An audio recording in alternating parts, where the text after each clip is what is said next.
À l'heure où la presse connaît une grave crise économique, de crédibilité ou encore d'audience, certains n'hésitent plus à parier sur le tout numérique. C'est le cas d'Isabelle Roberts et Raphaël Garrigos, journalistes médias, anciens de Libération et fondateurs du site lesjours.fr, et de Rémi Buisine, journaliste chez Brut, un média 100% vidéo qui cartonne sur les réseaux sociaux en seulement 9 mois d'existence. Bonsoir à vous tous. Bonsoir. Isabelle Roberts, Raphaël Garrigos, vous avez fait les beaux jours de la rubrique média chez Libé. On vous a connu sous le pseudo des Garibert. Après 15 ans, vous quittez Libération et aujourd'hui, vous êtes même à un visage découvert parce que ce n'était pas le cas avant. Et ensemble, avec d'autres ex de Libé, c'est tout naturellement que vous accouchez d'un nouveau projet, le site en ligne lesjours.fr. C'était en février 2016. C'était un besoin à ce moment-là? Oui, ça partait d'un constat, en fait, et notre constat, c'était qu'on n'a jamais eu autant d'infos qu'aujourd'hui, mais on n'a jamais eu autant de mal à être bien informé. Et que entre on est mal informé aujourd'hui pour vous? On a du mal à être bien informé parce que le lecteur se retrouve asphyxié. Et parallèlement à ça, comme vous le disiez tout à l'heure, il y a un manque de confiance croissant dans les médias parce qu'ils se concentrent dans peu de mains, justement. Et notre réponse à ça, elle est à la fois éditoriale et économique. Éditorialement, c'est d'en finir avec les rubriques et de faire ce qu'on appelle des obsessions à la place, c'est-à-dire des sujets qu'on va puiser dans l'actualité, qu'on va agripper et on ne va plus les lâcher. Et économique de série, en fait. Oui, exactement. C'est l'info en série. Les jours, c'est l'info en série, des épisodes, des personnages, des saisons. Et économiquement, c'est l'indépendance et c'est un site web payant sur abonnement. On reviendra sur l'aspect économique, mais le tout premier article justement publié sur Les Jours, c'était l'épisode 1 de la série d'articles Les Revenants de David Thompson sur les djihadistes français de retour en France. En décembre 2016, 32 épisodes plus tard, la série devient un livre coédité par Le Seuil et Les Jours. Donc, et il y a un mois, cette enquête remarquable de David Thompson est récompensée par le prix Albert Londres dans la catégorie livre. C'est le signe que Les Jours étaient une vraie bonne idée. Eh ben oui, oui effectivement, c'était pour nous vraiment une grande fierté parce que c'était un livre, mais au départ c'est Les Revenants, donc 5 saisons pour raconter ces récits de retour du djihad et entrer vraiment dans ce qu'on veut faire, c'est-à-dire du journalisme en profondeur finalement, et essayer d'aller au-delà de la simplicité sur un dossier très complexe. Pour nous c'était une vraie récompense. C'était aussi la première fois qu'un pure player recevait à travers ce livre le prix Albert Londres. C'était effectivement très... Et qu'est-ce qui est le plus dur quand on crée un nouveau média ? Tout. Tout est dur. Tout est dur. Il faut trouver de l'argent. L'idée finalement éditoriale, on l'a eu assez tôt entre les 9 cofondateurs des Jours. Mais après, il faut apprendre un nouveau métier, devenir entrepreneur.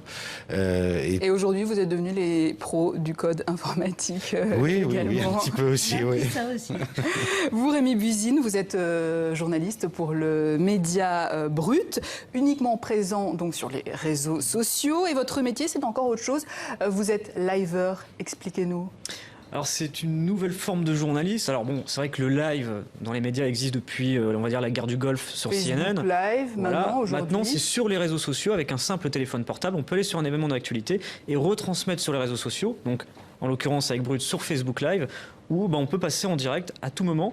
Et avec une chance, c'est qu'on n'a pas les mêmes contraintes que peuvent avoir une chaîne de télé ou une radio. C'est-à-dire qu'on n'a pas un timing. C'est-à-dire que si on veut faire 1 heure, 2 heures ou 3 heures en direct, on peut le faire. J'ai pas, on va dire, un chrono, un compte à rebours qui me dit voilà, il faut rendre l'antenne à tel moment. Donc on a la chance de pouvoir s'adapter aux sujets qu'on couvre au quotidien et qui sont très variés. Via smartphone. Voilà, le téléphone, pour vous dire, le téléphone de tournage est dans ma main. Voilà, c'est avec ce téléphone-là que je pouvoir faire ça, vous avez besoin d'un kit, Alors c'est vrai que c'est aussi de survie. En lien avec les nouvelles technologies. La chance aujourd'hui, c'est qu'il y a quelques années, il fallait un cas régie, des techniciens, une régie pour pouvoir retransmettre en direct. Aujourd'hui, avec un simple téléphone portable, une batterie rechargeable et la 4G, on a la chance aujourd'hui d'avoir un réseau en France qui est extrêmement bien structuré et développé. mais on peut passer en direct très facilement et très rapidement. Donc les coûts humains et matériels sont très faciles. Et puis la chance aussi, c'est que vous avez votre matériel dans votre poche. Donc avant, sur le plan logistique, il fallait chercher la caméra, etc. Aujourd'hui, le journaliste peut avoir son matériel même chez lui. N'importe qui peut faire ça finalement. Ouais, exactement. Vous, c'est Periscope qui a changé votre vie. C'est sur Periscope. C'est vrai que Periscope a été la première application de live streaming en France et dans le monde. Après Mercat, mais qui n'avait pas connu un grand succès. Periscope est en lien avec Twitter. Moi, je me suis lancé dessus il y a 2 ans parce que j'ai tout de suite senti qu'il y avait un potentiel énorme, justement, d'une nouvelle écriture journalistique qui est aussi en lien avec l'interactivité, parce qu'on a une chance énorme, c'est qu'on a les commentaires en temps réel qui peuvent influencer sur le direct. À tout moment, quelqu'un peut me dire: est-ce que vous pouvez interviewer quelqu'un? Est-ce que vous pouvez poser telle question? Est-ce que vous pouvez nous faire un 360 dans une manifestation, par exemple? C'est intéressant de voir les perspectives, les slogans, etc. Et du coup, on a la chance d'être connecté avec notre audience en temps réel et avoir leur retour sur ce que eux veulent voir et entendre. Et votre rampe de lancement, c'est Nuit debout. Vous allez sur le terrain avec votre téléphone portable. On vous remarque au point qu'une chaîne d'infos en continu vous propose un poste, vous dites non. Pourquoi ? C'était une grande réflexion pour moi, mais en fait le projet de Brut m'a semblé une évidence. C'est-à-dire que moi je viens du numérique, du digital, et je voulais continuer dans cette lancée-là. C'est vrai que quand moi je signe mon contrat à Brut, c'est un projet qui est encore virtuel. Je signe en août dernier, Brut n'existe pas encore, mais je me dis, bon voilà, il y a des gens crédibles et solides derrière, Renaud Levanquim, Guillaume Lacroix et Laurent Lucas.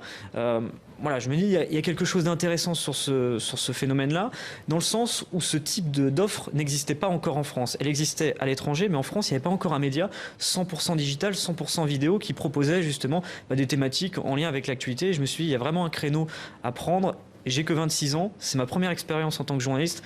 Donc je me suis dit, vous disiez qu'il n'y a pas de limite de temps dans votre forme d'information. C'est aussi ça le format qui est génial, parce que moi j'ai justement la chance de croiser beaucoup de journalistes qui font des duplex pour des chaînes d'information en continu, qui me font part souvent de leur frustration du fait que voilà, on me dit c'est 2 minutes, c'est timé, dans l'oreillette on me dit il faut rendre l'antenne. Toi, tu as une chance énorme, c'est de pouvoir rester, si tu veux, 30 minutes, 45 minutes ou même 1 heure. Moi, quand je lance mon direct, je me dis pas dans ma tête je vais faire 15 minutes ou 1 heure.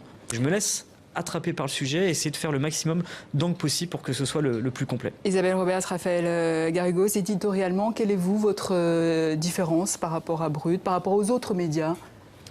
Bon, par rapport à Brut, on est très différents. On part, je pense, du même constat d'avoir envie de faire quelque chose de différent. Nous, c'est cette profondeur. On ne fait pas tous les sujets d'actualité. On est dans l'actualité, mais ce qu'on fait, on le fait bien, et je pense, et on le fait à fond. C'est-à-dire qu'on a des sujets qu'on suit. Par exemple, Isabelle et moi, on suit la conquête de Canal+ par Vincent Bolloré. On en est à 69 épisodes, je crois.